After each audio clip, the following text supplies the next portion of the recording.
जसं तू मगाशी म्हणालीस की खाऊन मी जाडी झाली, कमेंट आल्या.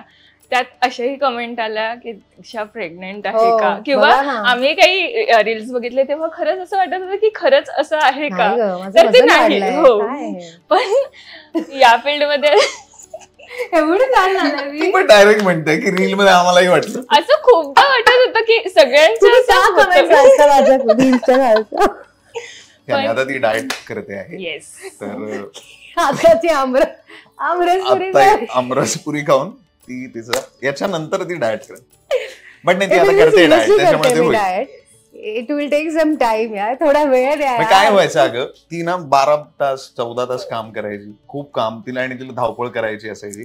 आल्यानंतर तिचा चेहरा तिचा असं एवढा त्याला खरं तर मी कल्प्रेट आहे त्याचा जास्त, की ती खूप वेळा सांगायची की सिद्धू हे डाएटचं डिपार्टमेंट तुझं आहे, तू मला पुश कर. पण मला तिचा तो चेहरा बघून मला असं व्हायचं की नाही यार, हिला आता ना काहीतरी मला चेअर करणं गरजेचं आहे. त्याच्यामुळे मी बऱ्याच वेळेला बळजबरी दिलं की तू खा, बरं वाटेल तुला. So I take the responsibility. पण आता मी मूळ प्रश्न एकदा विचारते परत, की असं सगळं होतं, पण या फील्डमध्ये असं खूप जणांचं असतं की ते प्लॅनिंग नको, किंवा आपण एक बोलतो फॅमिली प्लॅनिंगचं खूपदा विचारलं जातं की कधी करताय. या क्षेत्रात असताना किंवा एक कपल म्हणून तुम्ही याकडे कसं बघता, किंवा काय मत आहे यावर तुमचं? आम्हाला हवी आहे फॅमिली, आमची खूप इच्छा आहे.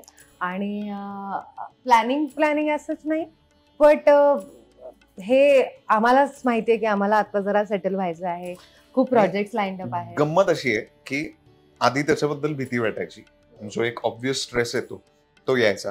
म्हणजे आम्ही लगेच आता रेडी आहोत का ते करायला, तर अजून नाही वाटत आहे. पण आमच्या घरात 2 ऍक्टर्स आहेत की ज्यांना 2 बाळ आहेत, आणि ते इतकं एफर्टलेसली ते सांभाळतात ते. त्याच्यामुळे त्यांच्याकडे बघून असं आपल्याला एक उगाच कॉन्फिडेंट वाटतं की नाही यार, इट इज, जर ठरवलं तर हे शक्य आहे. आपण उगाच स्ट्रेस घेतो. फक्त आमचं झालं असं की लग्नानंतर आम्ही खूप फिरलो नाही, आणि जे आम्हाला करायचं, आम्हाला खूप करायचं. आता हे वर्ष आम्ही त्याच्यासाठी ठेवलं होतं की भरपूर फिरूया, भरपूर. कारण की जेव्हा केव्हा प्लॅन करू त्यानंतर थोडंसं डिफिकल्ट होणार आहे फिरणं. सो म्हणून मग आम्ही म्हटलं की आता पहिले फिरून येऊ. तुमच्या फूडी डेट्स खूप छान होत असतील. अरे अमेझिंग. हे माझं असं रेझोल्युशन मध्येच असतं, न्यू इयर रेझोल्युशन मध्ये वगैरे, की खूप रेस्टॉरंट्स रिपीट नाही करायचे, नवीन नवीन रेस्टॉरंट्स मध्ये जायचं, नवीन नवीन डिशेस ट्राय करायच्या. आपल्याला नाही आवडली तर ह्याला द्यायची, कारण की हा काहीतरी सेफ ऑर्डर करणार ना, ते मी घ्यायचं. सो हे एक आमचं ठरलेलं रिच्युअल आहे. आणि आय लव्ह इटिंग. म्हणजे मला लग्नानंतर जवळपास 100 लोकांनी सांगितलं एक तर आहेच कमेंट्समध्ये की मी जाड झाले, which is okay. I use to take it proudly. आता I am working on it. पण ह्याचं मेन कारण हेच होतं की मी दिवस रात्र पार्टी करत होते सिद्धू बरोबर. सो रोज घरी गेल्यानंतर मी सिद्धूने माझ्यासाठी एक समजा पिझ्झा ऑर्डर करून ठेवलाय, कारण की मी त्याला फोनवर सांगायचं नाही, अरे आज खूप हेक्टिक होतं, आज मी खूप धावले, आज मी खूप रडले. मग घरी गेल्यानंतर पिझ्झा किंवा जे काही तो एक स्वतः गेस करून सुशी, आम्हाला सुशी खूप आवडते. सो आता सुद्धा हा डाएटवर आहे, मी पण आहे. पण माझं असा सेफ डाएट आहे जो अचिवेबल असतो. ह्याचं थोडंसं अवघड आहे. तर आम्ही आमच्या गप्पा बऱ्याचदा ह्याच असतात की डाएट संपल्यानंतर काय खायचं, मग आपण तुला काय मेन्यू ठरलाय की डाएट एकदा जेव्हा ह्याचं होईल कम्प्लीट, प्रोजेक्ट संपेल त्यानंतर हा काय खाणार हे आमचं ठरलंय. सो आमच्या गप्पा बऱ्याचदा जेवणाच्या असतात.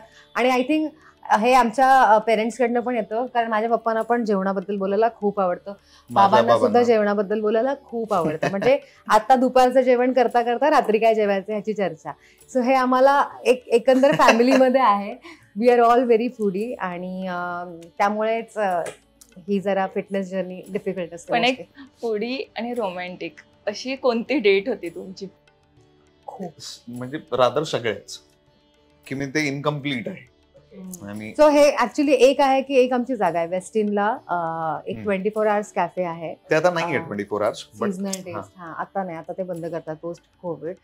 पण त्या ठिकाणी आम्ही रात्री छान 1, 2, 3 वाजेपर्यंत कॉफी पीत बसायचो आणि भरपूर गप्पा मारायचो. I think romance is more about the endless talks rather than food. So yes, एक ते होतं की आम्ही भरपूर गप्पा मारल्या आहेत तिथे.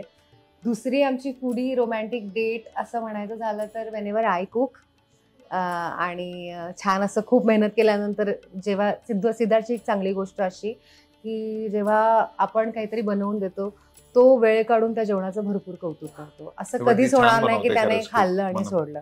पण आय रिअली अप्रिशिएट दिस, कारण खूप कमी जणांना हे जमतं की मेहनत एका व्यक्तीची खूप मेहनत असते जेवण बनवण्यामागे. सो ती समोरची व्यक्ती अप्रिशिएट करते, ही खूप गोड गोष्ट आहे. सो जेव्हा केव्हा मी काहीतरी बेसिक जरी बनवलं, माझ्या हातचा ह्याला शेजवान टोस्ट आवडतो, Prawns. सँडविच आवडतं, ह्याला फ्राईड प्रॉन्स आवडतात माझ्या हातचे.